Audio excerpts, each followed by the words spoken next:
Welcome back. My name is Matt Reiners, and I'm the co-founder of Eversound, a company dedicated to improving the quality of life for older adults by giving them the gift of hearing. Today, I'm joined by Laura Ellen Christian, Vice President of Client Engagement at AGE-u-cate. Laura Ellen and I first got to know each other when she was at the Arbor company, and have grown to know her as an advocate for our industry, the people that we help and serve, and it's just overall a great person. So thanks for joining me today, Laura Ellen. Of course, Matt. I can say the same about you. It's good to be with you today. I love it. So, Laura Ellen, you've got a really unique story where you worked your way up from an activity director to what seems like you pretty much did everything at the Arbor company to being the SVP of engagement and training. I'm curious, what was the most surprising thing after you joined to the vendor side after being and spending 17 years on the provider side? Yeah, that's a really great question. So my career with Arbor was so amazing. And like you said, I was really able to engage in so many aspects of the business and industry through that. And it's an experience that I will always be grateful for. My journey really, I think, helped shape ultimately how I was able to lead a team and a department and engage with the company. And really that was from a lens of collaboration, which I think has been the most surprising for me joining AGE-u-cate is that collaboration is still at the forefront. I haven't really found the vendor side of things to be like cutthroat or competitive, thank goodness. I was kind of nervous about that. And I'm really not cut out for that. So I've been delighted at how willing industry partners have been to reach out, to give advice, make connections. That includes you, Matt. You've been such a great friend through my whole journey in the last several years of senior living. And I think this industry really has a unique feel of that community and culture. And I've been delighted that it exists regardless of how you fit in, whether that's a provider, a vendor, a resident, you name it. Yeah, no, I completely agree with that. And if you're not a part of that culture, you'll usually get found out pretty quick. And there's other conversations to be had then. But now that you have like such a unique experience, being on both sides of that table, is there anything you think that one side should know about the other? Yeah, so we kind of laugh at it at my team now of I'm kind of getting my dose of my own medicine in this role with AGE-u-cate. So serving as a senior VP with Arbor, of course, I got a lot of reach outs and calls and emails from vendors and from me, definitely from me. From Eversound. And it's impossible to respond to them all. But I was never annoyed by them. So good for you to know, Matt, you never annoyed me, right? It's so now I try not to take that personally, right? If folks don't respond or get back to me. So for providers, I think knowing that phone calls, emails, maybe tags in social media, it's really coming from a place of care and a desire for collaboration. I think most, probably not all, but most vendors in this industry truly want to help and understand that, one size doesn't fit all. I think that phrase of we're in this together, what AGE-u-cate offers may not be right for you and your organization right now, but maybe there'll be some mutual connection, down the road. So don't get put off, engage as you have time and interest. I think the same goes for vendors. So when I was making the transition, Jack York was kind enough to have a conversation with me. And one thing that really resonated with me about what he shared is this industry is so incredibly loyal. And because of that, it results in a slower adoption. So I think focusing on providing a quality product and then be patient. And know that silence doesn't always mean that people aren't interested. I think the process takes longer for this industry because we are caring for people and providers are making decisions that sometimes impact thousands of people. So I think vendors need to understand and respect that. I used to cry a little bit when I would reach out to you, Laura Ellen, and you want to get back, but it's good to hear, I'll definitely not take that personally. That's right. Now, I know AGE-u-cate specializes in training, and while at Arbor, one of your focuses was training as well. And, in addition to engagement, and I'm curious, you've seen it on both sides now. I'm sure you've seen a lot of good things, a lot of bad things, but where do you think as an industry, we're swinging and missing when it comes to current training and, and opportunities for that? Yeah. So AGE-u-cate hosted kind of kicked off our virtual road trip, which is just a series of educational webinars for the year just recently. And our guest speaker said something that really, really resonated with me and really connects with your question, I think, of as an industry, we have always focused first on compliance training, and then we tried to squeeze in other stuff. So, of course, state regulations, being compliant in those ways is important. But what if, as an industry, we shifted to offering education and training that connected to each person, and not just their current role, but also to their growth? And then did that double back check to make sure we're also being compliant with other things that we need to put on that list. But we talk a lot about person-centered care. And, what about person-centered training and education?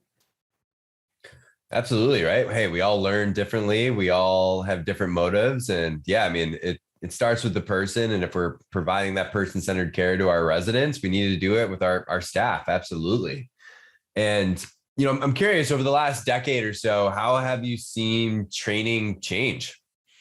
Yeah. So, no surprise. I think it's definitely shifted to online learning and learning management systems and using that as part of how we formulate our training plans and educational opportunities. And that has its pros and cons.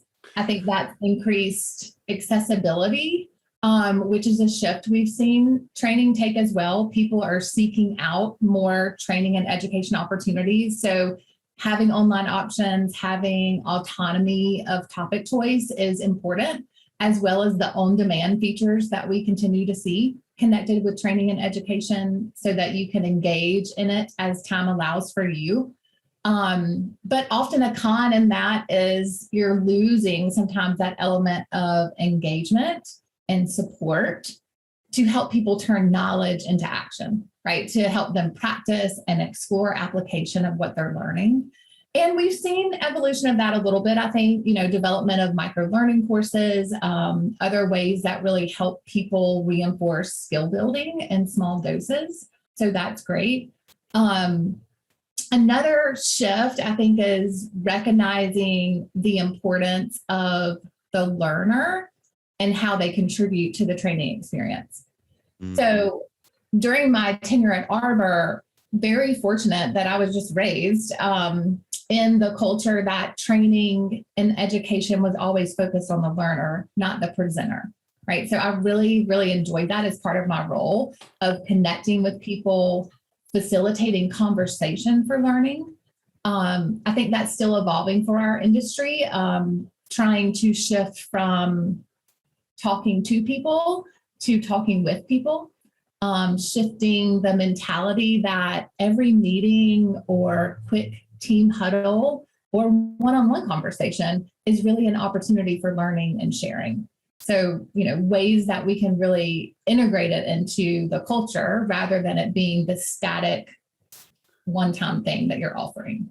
Yeah, no, it makes so much sense. I mean, we all learn differently nowadays, right? And it's just kind of, you got to evolve with the times and how people learn. And you kind of started touching on this a little bit, Laura, and definitely want to, know too, how do you see training continue to evolve as we look into the future here? Yeah, I think in some ways, I think it's starting to come back full circle to in-person, experiential in nature, really trying to capitalize on the human interaction and engagement And technology has definitely helped us do that. There are, tons of virtual platforms that you now can engage in a lot of different ways. I think we're seeing the continued impact of experiential training, simulations like Dementia Live, the entrance of VR into the training space, which I get really excited about. It's essential to have interactive components to your training program. Recently, I attended the Validation First World Congress. It was hosted by Link Senior and the Validation Institute for Training. And one of the speakers said, the most important thing and the most difficult thing for staff to learn is seeing the world through different glasses. And I think that definitely speaks to the value of keeping experiential and immersive training as key pieces to a program. I think we're also going to see evolution in how we leverage online training. I think online learning is starting to and will continue to evolve into more of an engagement platform. I think the clunky LMS systems are phasing out, where it's just presenting static information, and it's going to be replaced with more high-tech, intuitive systems, really bringing how we're able to leverage artificial intelligence into the training and education world, really driving how we engage in the moment, relevant, like short chunks of content that provide a more personalized experience for the learner. I think when you combine that with ways that you can drive empathy and inspiration, right, that really gives people a desire to want to learn more. And if we make a shift from training being a one-time presentation to more of a long-lasting coaching conversation, that I think all of that combined will really shift us to better skill building, better growth opportunities for people. And I think that all is going to help us get towards our ultimate goal, I think, for the industry, which is increasing quality of life. We're going to do that for the learner, for our team members, and definitely for our residents and those that we're serving. Yeah, absolutely. So many great nuggets in there, Laura Ellen. And, so I think the days of someone going up to the front of the room, having a PowerPoint, talking at someone for 60 minutes and expecting everyone to learn it's not the thing anymore. And I think you hit a really important note talking about being experiential and immersive, and it really helping to build that empathy. And you had mentioned the person talking and like seeing it through other people's eyes, which I really think allows that. And being someone who's gone through the Dementia Live training myself, definitely, you feel that it's tough to put yourself into someone else's shoes, but when you have the opportunity to do that, it definitely helps to build that empathy and make you, you won't understand perfectly, but it's better. I understand a little bit more than I would have. So we can definitely, incorporate that into all that we do. And so, Laura Ellen, one of my favorite questions, if you were to give senior living providers or other vendor companies just, 3 guiding principles as they go through the next year, what would you say? Yeah. So I recently put a survey out to the world to see kind of how folks connected with some guiding principles that AGE-u-cate has. And I was really pleasantly surprised with the top 3 that came back. So, and they have personal connections with me as well. So I think these have always kind of been something that have been, lights for me. So the first one is kindness, empathy, and understanding matters. So connecting with that phrase, for me, that really connects to my mom. She is a saint. She is always helping others, always bending over backwards for our family and people close to us, and even people that she's not close to. She's just, we call her Saint Jennifer. And she's just a guiding light for all that know her and definitely me. And I think that should be true for every leader. And I think also people shifting the mentality in that light of we're all leaders regardless of our position, right? Someone is always looking up to you. Someone is always following your lead. So how are you doing that with that guiding principle of kindness, empathy, and understanding? So that's one of my really favorite ones. The next one is connects to my dad, and it's authentic communication creates trust. So my dad is a hardworking farmer from small town USA, and really more so by his actions than words, I learned the importance of authenticity, of building solid relationships, quality over quantity. He's from a generation where, a handshake was all you needed, and he still operates in that way. He's got a flip phone and a shirt pocket that rings constantly. He has no email address, if you can imagine that. So if you want to get something done, right, have a conversation and follow through on your promises. And life should really be that simple. So that's one that I think is really important in today's world, of where we get caught up sometimes in the emails and the social media, of the importance of just having some good communication and picking up the phone or meeting in person with someone. The last one I love because it's a connection to one of the founders of the Arbor company, M.E. Costello.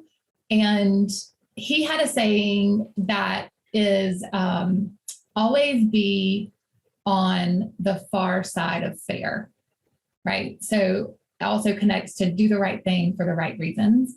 Judd Harper, who leads Arbor now, he still uses that as a guiding principle. And I think of it often when hard times pop up, hard situations. So I think you can use this in your life and in your business. And if you're always erring on the far side of fair, right, then you can rest easy at night.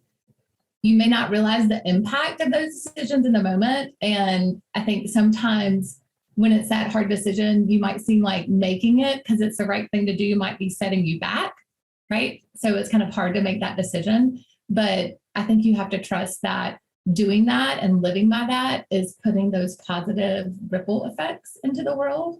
And so you'll eventually see a return on being true to that principle. So those are my three. Love it. I love it. So many amazing gold nuggets in this conversation, Laura Ellen. Well, I want to thank you for joining me. It's been awesome getting to know you over these last few years, and super excited to see how you continue to impact this industry. And thanks again for joining. Yeah, likewise. Thanks, Matt.